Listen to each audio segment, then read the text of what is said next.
يقول جل وعلا في كتابه العزيز: أعوذ بالله من الشيطان الرجيم. إن عدة الشهور عند الله 12 شهرا في كتاب الله يوم خلق السماوات والأرض منها 4 حرم ذلك الدين القيم فلا تظلموا فيهن أنفسكم. Sesungguhnya bilangan bulan di sisi Allah adalah 12. Dia tetapkan semenjak Dia menciptakan langit dan bumi.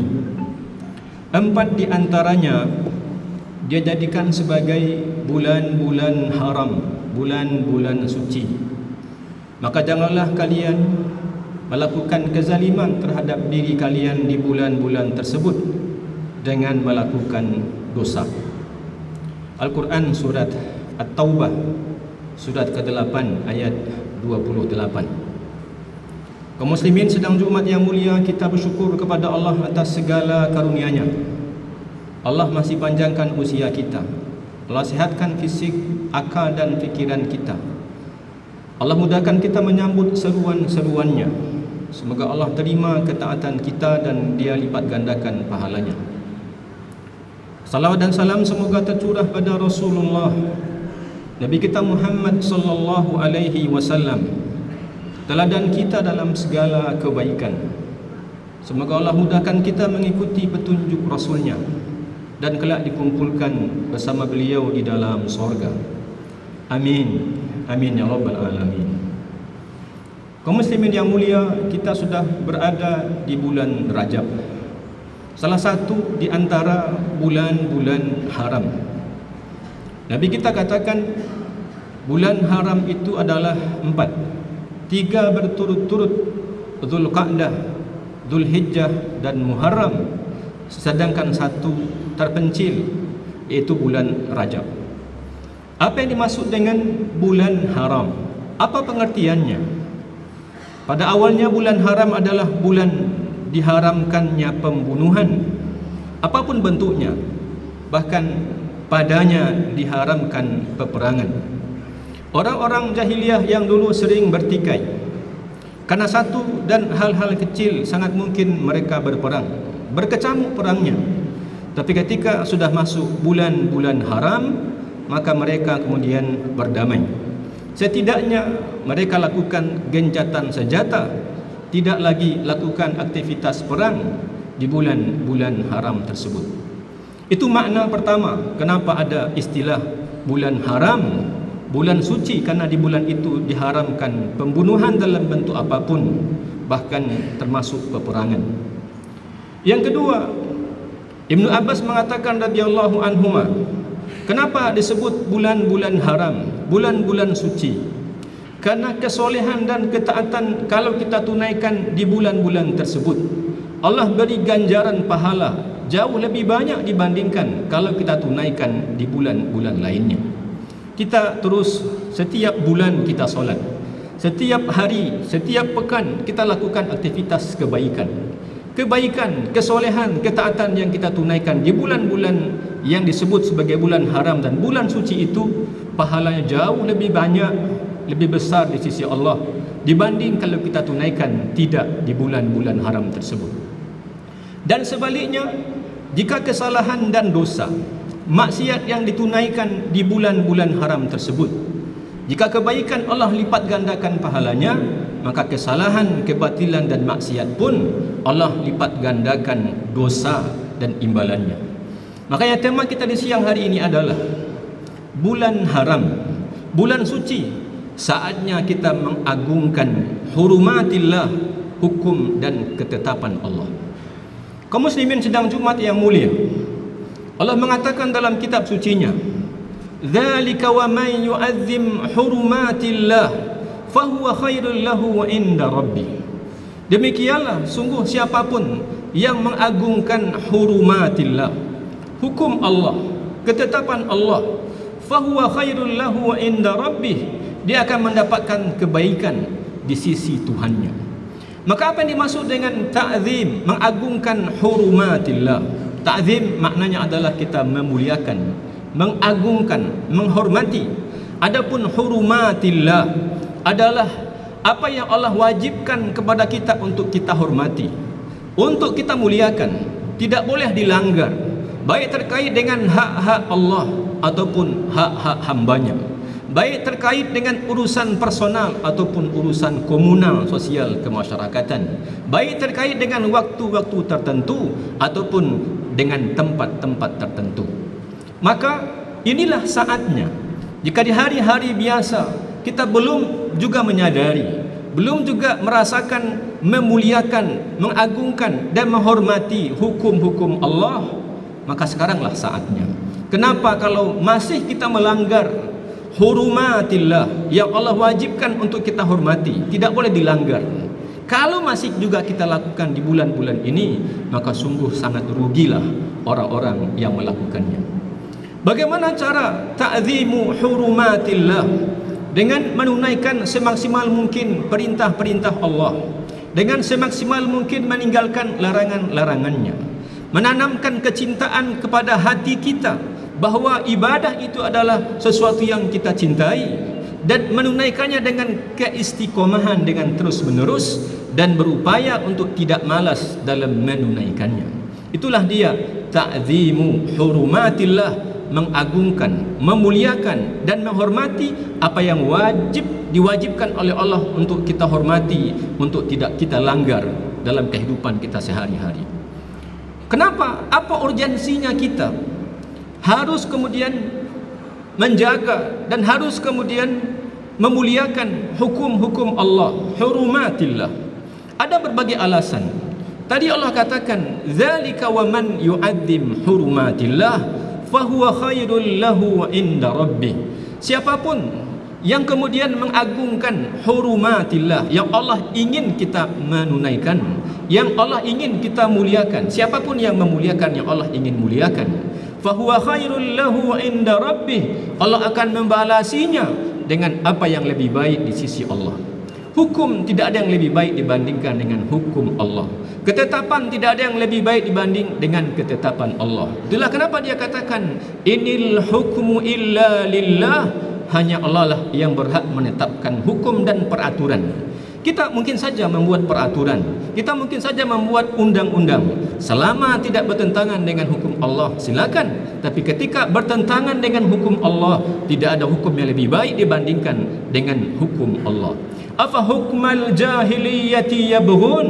Apakah hukum jahiliyah? Maknanya hukum selain hukum Allah yang mereka inginkan, padahal tidak ada hukum yang lebih baik dibandingkan hukum dan ketetapan Allah.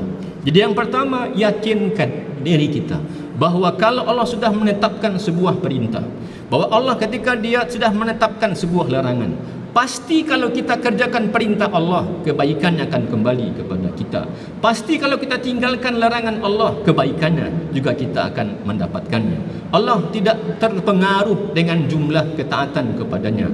Allah tidak berpengaruh keagungan dan kemuliaannya dengan pengagungan kita hambanya terhadap Allah. Dia sudah mulia dari awalnya, dia sudah agung dari awalnya. Hukumnya, ketetapannya dia buat untuk kebaikan dan maslahat kita semua. Yang kedua, kenapa kita penting untuk mengagungkan hurumatillah di bulan-bulan haram ini, di bulan-bulan mulia dan bulan-bulan suci ini? Dzalika wa man yu'azzim hurumatillah, karena siapapun yang mengagungkan hukum-hukum dan ketetapan Allah Subhanahu wa taala, karena itu bagian dari taqwal qulub, itu adalah bukti dari ketakwaan hati. Orang yang bertakwa kepada Allah sangat tertarik dengan hukum-hukum Allah. Orang yang bertakwa kepada Allah lebih menomorsatukan keputusan dan ketetapan Allah. Maka itu bukti bahawa ketika Allah sudah menetapkan hukum, kalau kita termasuk orang-orang yang mengagungkan hukum-hukum Allah, kalau kita ikuti, itu bagian betapa kita Allah jadikan sebagai orang-orang yang bertakwa kepadanya. Maka kaum muslimin sedang Jumat yang mulia, dzalika wa man yu'azzim hurumatillah fahuwa khairul lahu inda rabbih. Pertama, itu lebih baik. Pasti akan ada rahasia dalam setiap keputusan-keputusan Allah itu yang berbuah kebaikan. Dan kalau kita kemudian lakukan apa yang menjadi hurumatillah, maka pasti akan menjadi bukti bahawa kita adalah bagian dari orang-orang yang bertakwa kepada Allah. Yang ketiga, kenapa kita penting untuk menjaga hurumatillah yang Allah wajibkan untuk kita hormati dan tidak boleh dilanggar, terutama di bulan-bulan haram ini?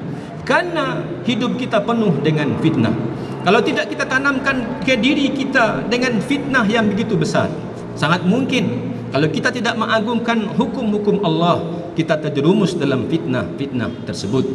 Karena itulah Nabi kita katakan alaihi salatu wassalam, fitanan ka qita'il lailil mudlim. Akan ada waktu, kata Nabi, di mana waktu tersebut akan muncul banyak sekali fitnah. Fitnah terkait dengan kekuasaan, fitnah terkait dengan kedudukan, fitnah terkait dengan perempuan dan fitnah-fitnah lainnya. Fitanan ka qita'il lailil mudlim yusbihur rajulu mu'mina. Sangat mungkin dalam fitnah tersebut ketika dia datang, seorang laki-laki dan siapapun bentuknya, di pagi hari dia menjadi orang yang beriman, dan kemudian di sore hari dia menjadi kufur kepada Allah. Dan sebaliknya, wa yumsi mu'mina, di sore hari ada orang yang beriman kepada Allah, dan kemudian di pagi harinya yusbihu kafira, dia kemudian menjadi kafir kepada Allah Subhanahu wa taala. Maka kaum muslimin sedang Jumat yang mulia, jika di bulan ini, di bulan-bulan haram, di bulan-bulan mulia, kita tidak juga berhenti dari yang Allah larang, kita tidak juga mau lebih patuh kepada Allah atas perintah-perintahnya, kapankah kira-kira kita akan lebih patuh dan lebih taat kepada Allah? Kapankah kira-kira kita akan menikmati dan menyadarkan diri kita bahawa setiap keputusan Allah, kalau kita tunaikan, akan berbuah kebaikan kepada kita. Kalau kita tinggalkan larangan-larangan Allah itu, manfaatnya sepenuhnya adalah untuk kita semua. Fa'tabiru ya ulil absar la'allakum turhamun. Alhamdulillahirabbil alamin. Asyhadu an la ilaha illallah wahdahu la syarikalah wa asyhadu anna Muhammadan abduhu wa rasuluh. Allahumma salli wa sallim wa barik ala hadan nabiyil karim wa ala alihi wa ashabihi wa man ittaba'a hudahu ila yaumiddin. Amma ba'du fa ya ibadallah, usikum wa nafsi bitaqwallah wa ahuthukum ala ta'atihi la'allakum turhamun. Ya ayyuhalladzina amanu taqullaha haqqa tuqatih wa la tamutunna illa wa antum muslimun. Yaqulu jalla wa ala fi kitabihil aziz, a'udzu billahi minasy syaithanir rajim. Wa may yusyrik billahi faka'annama kharra minas sama' fatakhtafuhu at-tayru aw tahwi bihi ar-rihu fi makanin sahih. Barang siapa yang menyekutukan Allah, faka'annama, maka dia seperti orang yang terjatuh dari langit. Sebelum dia sampai menginjak bumi, dia kemudian disambar oleh burung, lalu kemudian atau dia dibawa oleh angin yang kencang ke tempat yang jauh. Surat Al-Hajj ayat ke-31.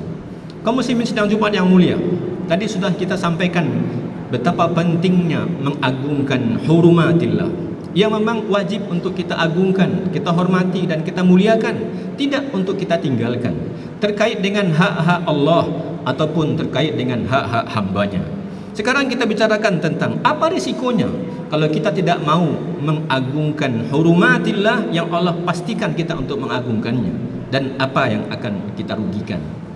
Yang pertama, orang yang tidak mau mengikuti dan tidak mau mengagungkan dan tidak mau selaras dengan keputusan Allah, lebih memilih hal lain, maka yang pertama hidup dalam kecemasan dan kegelisahan.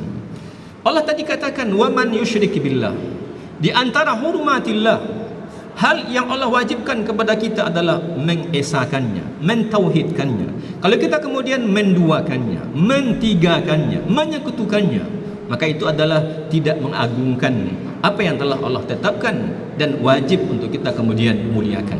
Apa risikonya? Hidup dalam kegelisahan, dalam kecemasan, dalam ketakutan, seperti orang yang terjatuh dari tempat yang sangat tinggi. Allah bahkan katakan bukan hanya gedung, bukan hanya tumbuhan, tapi jatuh dari langit. Betapa cemasnya, betapa gemetarnya, betapa khawatirnya orang yang jatuh dari langit. Itulah kondisi jiwa orang-orang yang tidak mau patuh kepada apa yang telah Allah tetapkan. Yang kedua, orang yang tidak mau mengikuti hurumatillah, amalnya akan menjadi sia-sia. Dalam hadis yang diriwayatkan oleh Ibnu Majah, Nabi katakan alaihi salatu wassalam, sungguh aku tahu bahwa di antara umatku ada beberapa golongan yang mereka datang pada hari kiamat dengan amal yang sangat banyak, seperti Jibal Tihama, ada gunung sangat besar berada di Yaman. Itu menjadi contoh betapa dia menjadi sebuah gunung yang besar. Orang ini, kata Nabi, datang pada hari kiamat dengan amal yang sangat banyak seperti sebuah gunung Tihamah yang ada di Yaman itu. Tapi Allah kemudian katakan dia menjadi haba'an manthura. Di sisi Allah amal yang sebesar gunung itu dia habis menjadi buih yang tidak ada sisanya atau debu yang berterbangan. Thauban, salah seorang sahabat bertanya, "Ya Rasulullah, sifhum lana." Ceritakanlah kepada kami, bagaimana bisa ada orang yang datang pada hari kiamat dengan amal yang sangat banyak seperti gunung Tihamah itu, tapi kemudian di sisi Allah amalnya kemudian menjadi seperti debu yang berterbangan.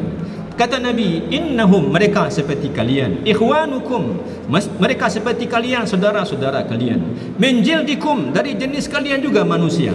Tapi mereka beramal seperti amal kalian di malam hari. Mereka banyak solatnya di malam hari, banyak amal solehnya di waktu malam hari.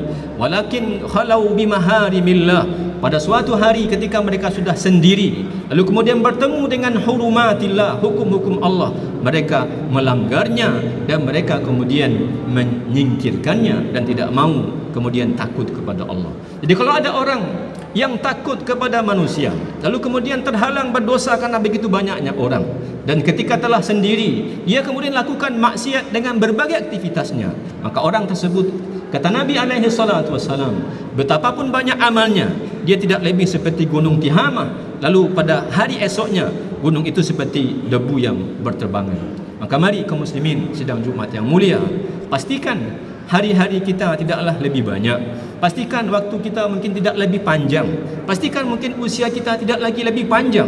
Maka kalau hari-hari biasa kita masih belum juga mengagungkan hurumatillah, yang belum juga memuliakan apa yang patut kita muliakan, belum juga kita kemudian memuliakan apa yang Allah minta kita untuk patuhi, kapan lagi kita akan kemudian mematuhi Allah jika di hari-hari ini, di bulan-bulan ini, jika di bulan-bulan haram ini kita juga tidak menjaga hurumatillah.